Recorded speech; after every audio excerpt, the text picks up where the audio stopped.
Isa, oh. Yan, yung mga inaalagaan niya no, tuwing umaga. Ito, hanggang doon sa gilid.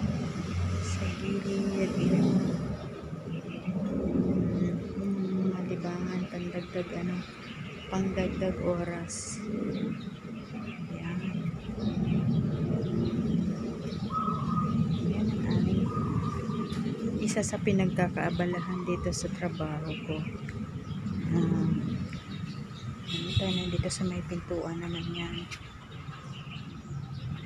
Yan. Yan, mga bagong bili ni madam yun. Yung ganun. Yung sa mga puti na paso. Kasi ito naman sa kabilang side. Yan. Yan dito. Oh. Tapos ito guys, yung dilaw na gumamela. Ayan, nabubuka pa lang siya. Dito lang ako nakakita ng dilaw na gumamela. Ignorante. Ayan na siya. O, may nakahalong sili. Yan, tapos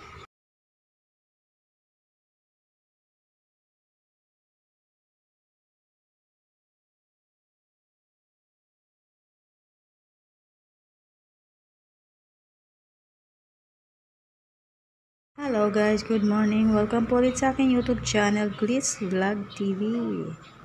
Pasensya na po talaga, hindi ako maka-upload ng madalas. Talagang busy. Bali po ngayon ang i-vlog ko yung yung mga inaalagaan kong halaman dito sa trabaho ko. Ayan siya. O, yung aking mga halaman.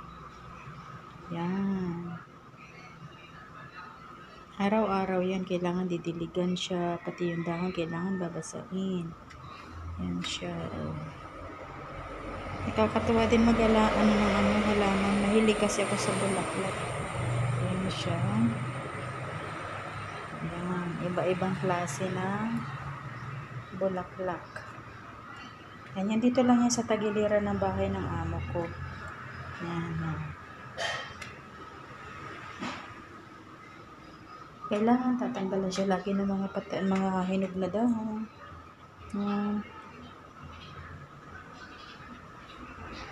Tapos meron din sa kabila. Sa labas, mas marami sa labas.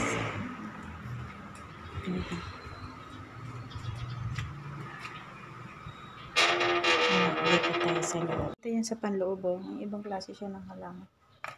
Ganyan no, ang itsura niya. Buo lang siyang ganyan. Ewan ko kung ano tawag dyan. Kasi yan, nilalabas yan paminsan-minsan.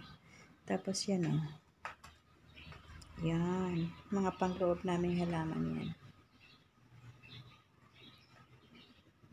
Tapos doon tayo sa labas. Marami sa labas. Isa, oh.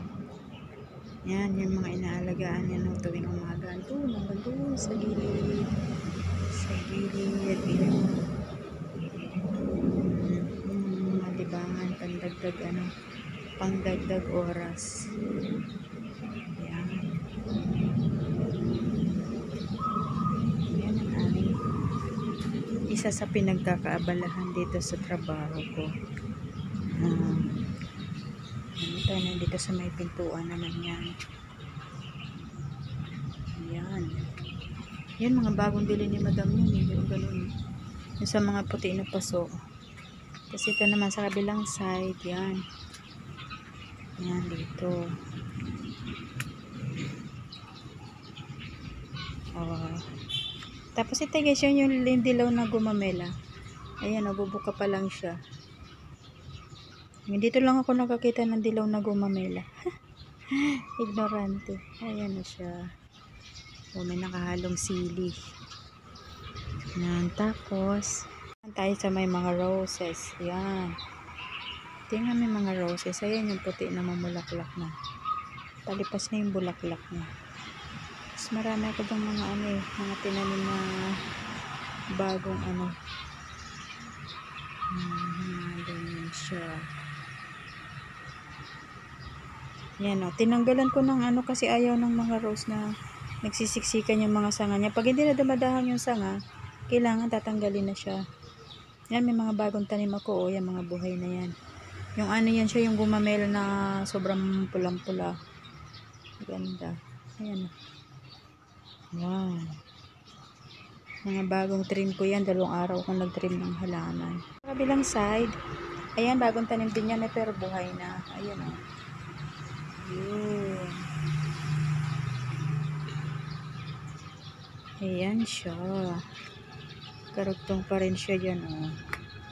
Pinaghiwa-hiwalay ko na ng lalagyan kasi nagsisiksikan na sila eh.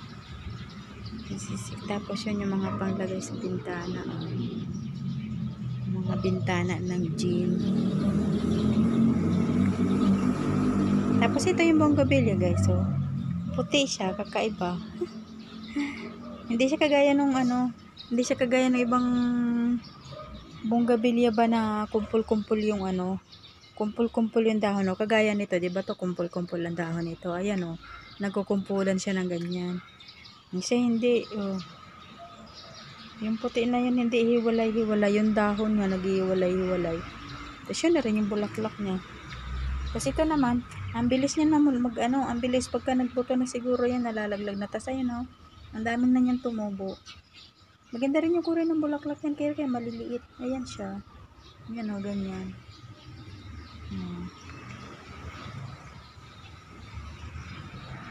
Tapos ito, bonggabilya pa rin. Kaya lang ganyan yung kulay ng bulaklak niya. Ayan siya. Naparami ko na yung mga halaman dito. Pagdating kasi namin po, konti pa lang yung halaman. Ito, bagong tanim ko rin yan. Umano na siya, bumuhay na. Bumuhay na yan siya. Tsaka yan o. Yan yung mga alaalaga namin dito.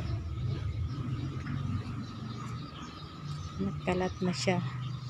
Napuno na ng halaman. Yan na siya. Guys, hanggang dito.